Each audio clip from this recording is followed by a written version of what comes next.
ഇതെന്താ വെള്ളരിക്കപ്പെട്ടണോ? എന്താ അച്ഛ ഈ വീട്ടിൽ നടക്കുന്നേ? ഇത് ശിവരാമന്റെ കുഞ്ഞിനാണെന്ന് സച്ചി അർച്ചനയും പറയുന്നു. പക്ഷെ എനിക്ക് ആ ഉറപ്പൊന്നുമില്ല. ഏടത്തേക്ക് ആ ഉറപ്പുണ്ടെങ്കിലും ഇല്ലെങ്കിലും എനിക്കതൊരു വിഷയമല്ല. അച്ഛാ, എനിക്കറിയേ കുഞ്ഞിനെ പലവട്ടം ഞാൻ എടുത്തുകൊണ്ട് നടന്നിട്ടുള്ളതാ.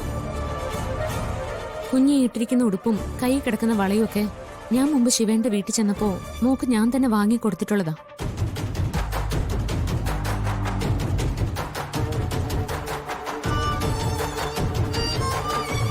ശിവേട്ടൻ കുഞ്ഞിനെ ഉപേക്ഷിച്ചു പോയപ്പോ ഭിക്ഷക്കാരിയുടെ കൈ കിട്ടിയതാവാനേ സാധ്യതയുള്ളൂ.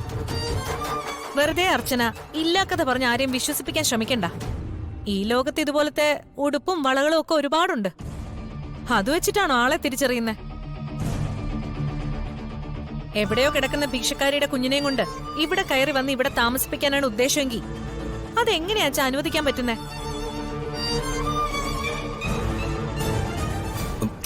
എടുത്തി ശിവേട്ടന്റെ കുഞ്ഞെന്ന് അർച്ചനടുത്ത് സച്ചേട്ടനും ബോധ്യമുണ്ടെന്നല്ലേ പറയുന്നേ?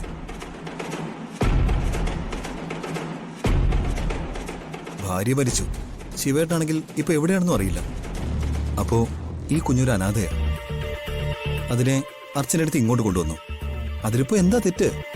ഇതൊരു അനാഥാലയം അല്ല, അത് തന്നെ അർച്ചന ചെയ്ത തെറ്റ്.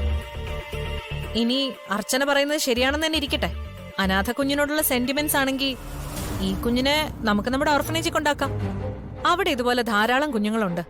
അവർക്കൊന്നും ഇല്ലാത്ത എന്ത് പ്രത്യേകത ഈ കുഞ്ഞിനുള്ളത്?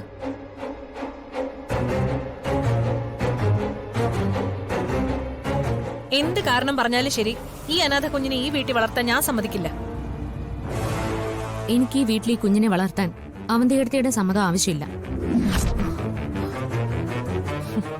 ഇത് അനാഥയാണെന്ന് എടുത്തി പറഞ്ഞാൽ മതിയോ? ഇപ്പൊ ഇതിനൊരു അമ്മയുണ്ട്, അർച്ചന എന്ന പേര്.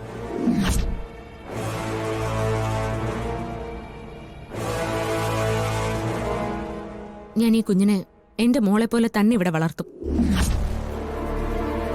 എന്റെ സച്ചേട്ടനില്ലാത്ത ഒരു വിഷമവും ഇവിടെ വേറെ ആർക്കും വേണ്ട.